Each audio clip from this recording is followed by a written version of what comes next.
Hi Natalie, I'm Steve. Hi Steve. What was it like working with Demi? She's obviously one of the biggest actresses in the world. You probably watched a lot of her movies when you were younger, so what was it like meeting her? It was like meeting an icon. It was everything you would expect it to be for a young, inexperienced actress. So I just tried to keep my nerves under control, basically, not shake too much. And what did she say to you? Did she make you feel at ease? She did. She did calm me down. As I said, I was particularly nervous, and a more experienced actress, very sympathetic. She calmed me.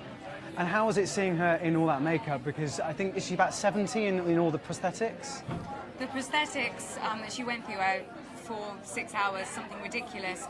She still looks ridiculously gorgeous. It's just testament to how beautiful Demi Moore is, that she still looks gorgeous in her makeup. And what have you got coming up next? What's next for you? I just finished earlier in the year Chris Carter's movie Fence Walker. I'm doing some work for ITV later on in the year, so is the Chris Carter thing an X-Files-esque thing? No aliens involved actually. It's an alien-free Chris Carter project, so it's more sort of semi-autobiographical social drama, so keep your eyes open. Good luck, thank you very much. Thanks Natalie. very much. Cheers. A more complex, multi-layered Anne. She grows up. She becomes a wife, a mother, a consort. So it's about a girl reaching maturity and womanhood. Well, Anne Boleyn is just an icon in history. I mean, she's a very strong woman, a very complex woman. Were you nervous at all to take on this role, or what did it take to get prepared to play her? Yes, you're aware of history sitting on your shoulder. But the joy for me was to sort of undermine that iconic figure that she is and make her human. Not an angel, not a whore. Find the humanity in between. The three-dimensional human being. So it's amazing. I mean, people love this show. What do you think it is about this era in history, and this show in particular, that still resonates today? I mean, it resonates with people in modern day. The Tudors is such a successful show because it completely indulges in all the elements of human existence that are timeless. All those visceral urges we have: sex, love, politics, avarice, religion, spirituality. Those are timeless characteristics, regardless of whether you're in the 16th century or the 21st. So, because it's so raw, I think it speaks directly to those primitive instincts that we have. Well, I think a lot of people think you're a very lucky lady to be working with this cast. What's it like to work with Jonathan Rhys-Meyers and all these fabulous actors? He's a joy. He's an absolute joy. And he's a generous actor. He's a joy to work with. And then Peter O'Toole, did you actually get to shoot with him? Unfortunately not. What is it like, though, to know that he's in a show that you're in? It just gives such a gravitas, and Peter O'Toole, you really do feel that sense of the industry's history with you. You're carrying on a heritage, a line. So to give it that show that gravitas is a very special thing. And how do you feel being in New York? I know you guys shoot in Ireland. Are you happy to be in New York? I love New York. Last time I was in New York was when I auditioned for the Tudors. So the circle, it's come full circle, the story. So that's the last time I was here. But now you're on the red carpet. Yeah, first time I met Johnny was for the audition, when last time I was in New York. So I'm really pleased to be here. I'm sorry I brought the rain with me, the British weather. I apologise. Thank you so much.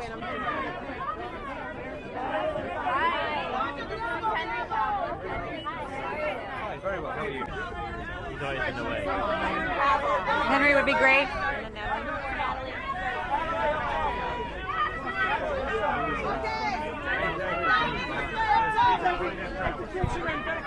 I play Victoria, who is Casanova's fiancée in Lasse Hallström's Casanova, played by Heath Ledger. It's a romp through the 18th century. It's a beautiful love story. It's a great script. What did you enjoy most about doing this movie? Dressing up and playing around in Venice for 4 months. So that was a real privilege and great fun. What can we be expecting from you in the near future? Diversity. Do you have any other movies coming out? Yes, I'm in pre-production at the moment for an independent. So, but I won't jinx it by. If you work with anyone, who would it be? Like director, actor, anybody? Oh, there's so many. There truly is. On the plane over here the other day, I watched $1 Million Baby, and Paul Haggis' name was attached to that, and I loved Crash a few weeks back, so he's at the forefront of my mind at the moment. But there's so much talent out there, I'm not picky. All right, thank you so much. Pleasure, Have a thank good you. night, thanks.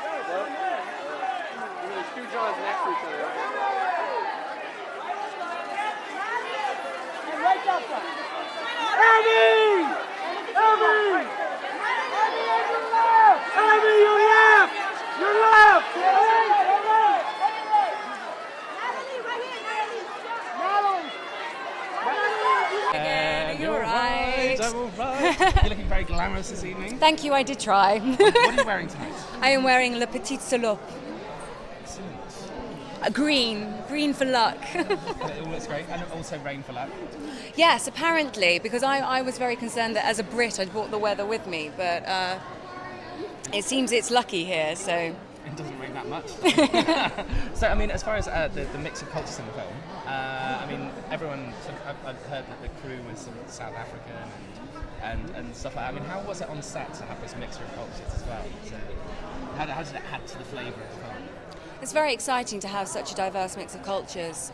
A film set can be quite a cosmopolitan place anyway, to be perfectly honest, but our shooting of City of Life sort of took it to a whole new level. So, and I think especially with all the ensemble cast members coming from different parts of the world, different heritage, everyone just brings a richness and texture, hopefully, to the project. And we'll find out tonight. We're about to find out. Exactly. Well, good luck and see you later. Thank you very much. Have a nice evening.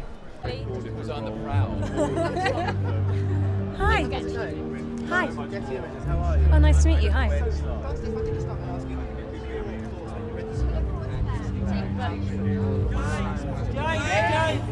Well, I was fascinated to read the counter-argument of that massive feud that we all know so well in this country. I mean, Wallace Simpson has been demonised as sort of parts of our national heritage that she was so. And so I found it fascinating that, as Madonna had, that obviously a man had given up a throne for a woman. So I was very curious, and Madonna had done so much research, and it had been a passion project for her for a long time. So yeah, it was fascinating to read.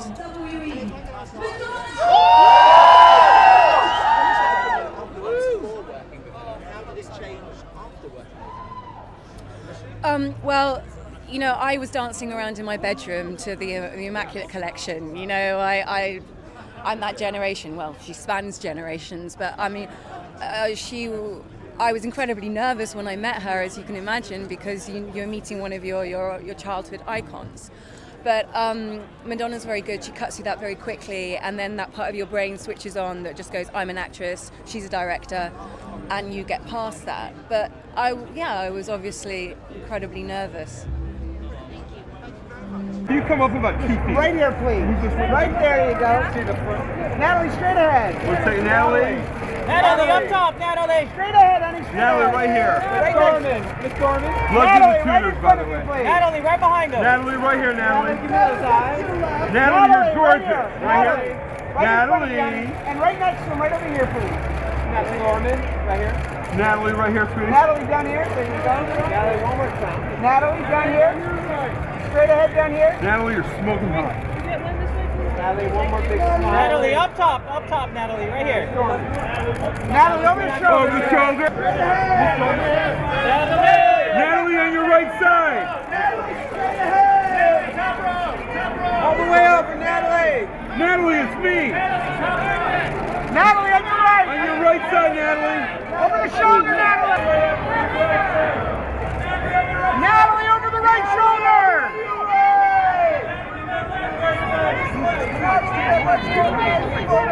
Over the right shoulder.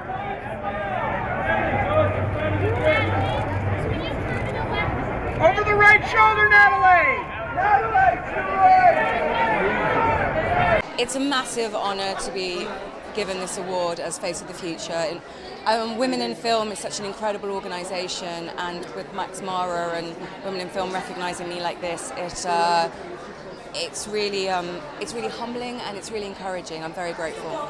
I'm wearing Max Mara, obviously. I love them so much because they always mix effortless chic with a practicality that I think a 21st century woman needs. So no, it's great. It's great to be wearing. I have an excuse to wear lots of Max Mara like I have been for the last few days.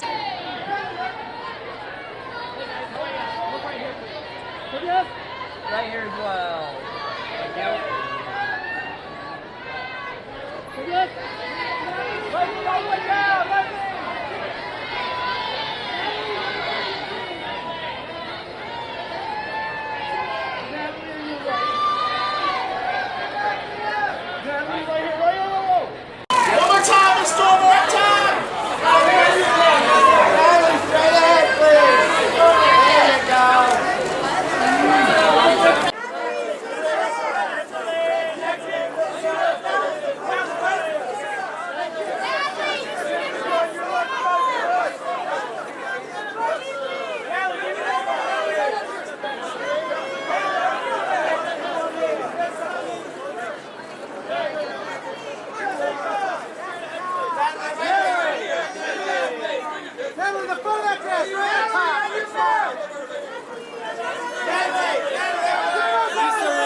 You probably didn't have far to look for directing examples, but has it made you much more aware of where cameras are and where they're placed and our kind of world, I suppose? Yeah, I mean, it was really nice to place someone on the other side of the camera because obviously that's my life. That an audience obviously don't realise how much an actor interacts with a crew because they only see one side.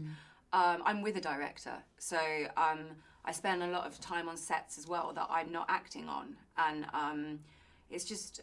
Yeah, it was really lovely to get the opportunity to sort of my kind of ode to directors that I've watched, because it's a really, really tough job, and it's they're really talented, skilled people, very patient people, unlike actors. Well, you have to be patient, I suppose, with Katniss as well in the film. I mean, it was that kind of odd when Jen is so probably good at learning her lines and good at delivering them to be coaching a dud, I suppose, you know, to be this Mockingjay figure. I mean, Francis Lawrence was fantastic in allowing me. He was like, ad-lib. I want you to be able to feel that you don't have to stick to script. If you want to tell one of your cameramen to move to the right or left, or interrupt Jen in the middle of a line, stop her and make her start again, like, please do that so that you feel like you're actually in control and doing something. And I mean, he didn't have to do that, and it really helped me. And yeah, I mean, I gave some sideways glances now and then watching him.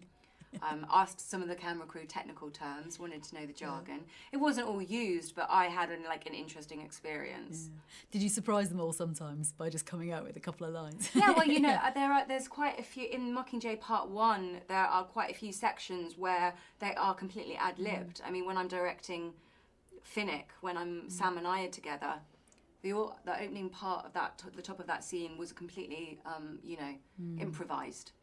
So it's nice that some of it's made it to the cut. It's funny you say that, because last night I was at an event where I actually met a Latvian air stewardess and was talking to her, and was laughing and joking with Ali, the director and writer, that I wish I'd met her. I wish I'd met her 11 months ago because she was perfect. So, but that's very heartwarming to meet someone where there's so many similarities in, not necessarily personality, but in, in criteria, in human existence.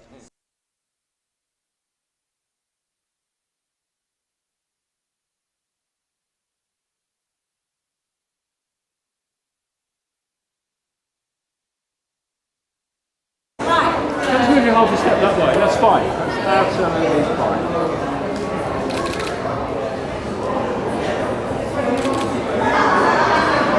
And keep it with me. Thank you. Thank you. Straight ahead, please. Straight ahead. This one here, Natalie. To your left, Natalie. And Natalie, eyes straight ahead. And Natalie, eyes to your right, please. Eyes to your right. Natalie, straight here for me, please. Straight ahead. Go down again. Thank you. Natalie, little side on. Little side on.